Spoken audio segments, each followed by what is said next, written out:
दोस्तों नमस्कार। मैं श्यामनाथ यादव अम्बेडकरवादी। आप लोग भली भांत जान रहे हैं कि बांग्लादेश में उथल पुथल मच गया और सरकार नाम की कोई चीज़ नहीं है। तो इस मामले में इसके पहले एक वीडियो हम बनाए हैं कि ये जो तख्ता पलट हुआ है, अभी तख्ता पलट क्या कहा जाएगा, ये तो उथल पुथल हुआ है। सरकार नाम की कोई चीज़ नहीं है।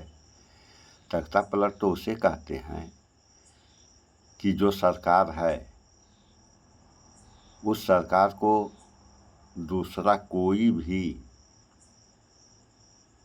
हटाकर और कुर्सी पे बैठ जाए, इसे कहते हैं तख्ता पलट। ऐसा भी हुआ नहीं है। तो थोड़ा सा आप लोग इस वीडियो में देख लें कि क्या जो कहानी बांग्लादेश की हुई है भारत की भी हो सकती है। देखें वीडियो। रूस ने बांग्लादेश के हालात को लेकर के करीब 7-8 महीने पहले ही चेतावनी दे दी, भविष्यवाणी कर दी कि ऐसा ऐसा हो सकता है।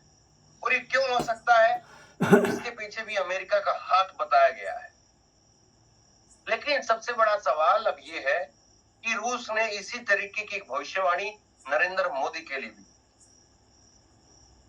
रूस ने जो कुछ कहा बांग्लादेश को लेकर के वो तो सच हो गया, लेकिन अब जो कुछ कहा भारत के बारे में, अगर वो कहीं से उसी प्रकार से हुआ जिस प्रकार से सरकार दावा रूस की तरफ से दावा किया गया था, तो निश्चित तौर पर मोदी के लिए मुश्किलें बहुत बढ़ने वाली है।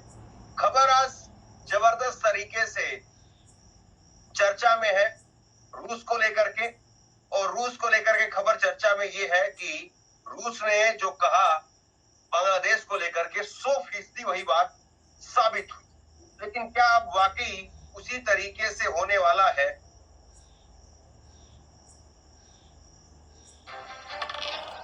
निकालो जीत के पैसे। ऐसे कैसे? जीत के पैसे निकालना इतना अनसेफ, यहाँ अनसेफ है। लेकिन क्या अब वाकई उसी तरीके से होने वाला है भारत को लेकर के भी? और ये बड़ी चिंता है, हम सबके लिए चिंता होनी चाहिए। तो इसी पर आज थोड़ा बात करेंगे और किस तरीके से रूस ने क्या कुछ कहा था वो भी मैं आपको दिखाऊंगा। रूस के प्रवक्ता का बयान सामने आ रहा है। रूस के प्रवक्ता ने भारत को लेकर के, बांग्लादेश को लेकर के दिसंबर 2023 के अंदर एक टिप्पणी की थी और वो हूबहू आज सामने आ रहा। तो खबर जो है वो बेहद दिलचस्प है और भारत के लिहाज से, हमारे लिहाज से भी बहुत ही महत्वपूर्ण इसलिए हो जाती है क्योंकि वही हालात कहीं हमारे यहाँ पर ना हो जाएं। बीबीसी ने भी खबर को कवर किया है, बांग्लादेश में चुनाव को लेकर के रूस और अमेरिका आमने सामने क्यों है। दरअसल ये जो ये भविष्यवाणी की थी बांग्लादेश को लेकर के रूस ने, इसमें कहा था कि 7 जनवरी के बाद में चुनाव का जो नतीजा होगा, अगर वो अमेरिका के पक्ष में नहीं आया तो अमेरिका इसमें कुछ न कुछ दखलंदाजी कर सकता है। ये उनकी तरफ से आशंका, भविष्यवाणी, डर, चेतावनी, जो भी आप उचित समझे कहना वो आप कह सकते हैं। 8 महीने पहले ही कर दी गई थी बांग्लादेश में। तो सुना आप लोगों ने, ये हाल है। तो सबसे बड़ी समस्या इस बात की है कि अभी जो कहानी बांग्लादेश की हुई है, 99% भारत में भी वैसा होगा। और जब भारत में हो जाएगा तो उसके बाद फिर किसी दूसरे देश में होगा, फिर कहीं होगा, फिर कहीं होगा। ऐसे होता रहेगा। और ऐसे होते होते होगा क्या कि इस धरती पे विश्व युद्ध भी छिड़ सकता है। इधर आप लोग देखिए, रूस यूक्रेन युद्ध अभी तक शांत नहीं हुआ। उधर इजराइल और फिलिस्तीन, तो इजराइल फिलिस्तीन आपस में लड़ ही रहे थे। उसी में एक ग्रुप है हमास, वो भी कूद गया है। और अब जो है कोई हमास का बड़ा लीडर था, उसकी हत्या इजराइल करवा दिया। और जब उसकी हत्या हो जाती है तो अब ईरान भी कूद गया। अब इधर मामला शांत नहीं हुआ, उधर शुरू हो गया। और इधर बांग्लादेश का क्या हाल है कि उथल पुथल मच गई है, सरकार नाम की कोई चीज़ नहीं है। तो भारत में हो सकता है और कहीं भी हो सकता है, इसमें कहने वाली बात नहीं कि यहाँ होगा वहाँ नहीं होगा। तो ऐसा क्यों हो रहा है? तो हमारी जो अपनी समझ है हम आप लोगों के सामने बता रहे हैं कि जब आदमी जहर खाएगा तो उसका क्या परिणाम आएगा, इसका तो अंदाज़ा आप सभी लोग लगा सकते हैं। यानी इंसान जहर खाएगा तो उसका दिमाग खराब होगा। जब दिमाग खराब होगा तो वही करेगा जो उसको नहीं करना चाहिए। जैसा आज के समय हो रहा है, वो भी लगभग दुनिया के आधे हिस्सों से ज़्यादा। अभी आप देख लीजिए, पाकिस्तान की भी स्थिति कुछ खास नहीं है और नेपाल वगैरह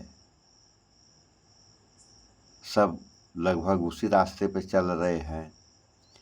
और एक छोटा सा देश मालदीव, जो भारत जैसे देश को आंखें दिखा रहा है,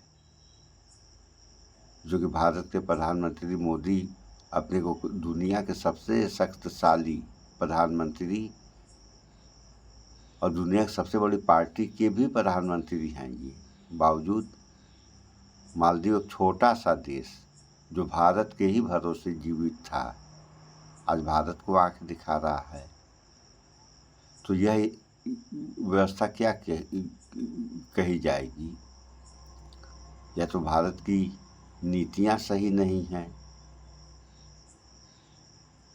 या विदेश नीति जो है वह भी बेकार है, लचर है। तो यही सब हाल रहा तो कोई भी जो है आंख दिखा सकता है। कहावत कही जाती है कि जब इंसान का बुरा वक्त आता है तो कुत्ते भी मुंह चाटते हैं। तो कहीं भारत का बुरा वक्त तो नहीं शुरू हो गया या आ रहा है? आप लोग देखिए, जो भी सरकार निर्णय ले रही है सारे निर्णय गलत। और घोटालों की तो बातें मत पूछिए। अभी एक हिंडनबर्ग की जो रिपोर्ट आई है कि अडानी की कंपनी में जो सेबी के सुपर हैं, चेयरमैन वगैरह, पति पत्नी हैं ये लोग, इनका भी पैसा लगा है और जांच भी इन्हीं को करनी है। यानी चोर को ही दरोगा बना दिया जाएगा, तो फिर वो कैसी जांच होगी? ये तो कहने की बात है नहीं है। आप सारे लोग जान सकते हैं इस बात को या जान रहे हैं। तो इसमें विचार करें। अभी सारे रास्ते बंद नहीं हुए हैं, रास्ते हैं। फिलहाल उन रास्तों पे जब इंसान चलेगा तब सुधार होगा। और जो गलत कर रहे हैं इस देश में, क्या यह देश उन लोगों का नहीं है? अगर उन लोगों का देश है तो फिर देश के साथ क्यों ऐसा कर रहे हैं? इसको तो साफ शब्दों में कहा जाएगा कि देश के ही इंसान यानी देश का नागरिक देश के साथ गद्दारी कर रहा है। आगे एक वीडियो बनाए हैं ये गद्दार की कहानी, और आज के समय देखने में लग रहा है कि गद्दारों से देश भरा पड़ा है। तो जो भी गलत करेगा उसका परिणाम गलत आएगा। देश है, देश की जनता है, आप सारे लोगों का देश है, आप सारे लोग इस देश की जनता हैं। तो देश के बारे में सोचें। देश के बारे में सोचेंगे तो जनता का उबार होगा। और जब देश की भलाई के बारे में नहीं सोचेंगे तब क्या होगा, ये बताने वाली बात है नहीं। आप लोग देख ही रहे हैं कि कितना कितना रुपया इस देश का बर्बाद किया जा रहा है। गलत तरीके से।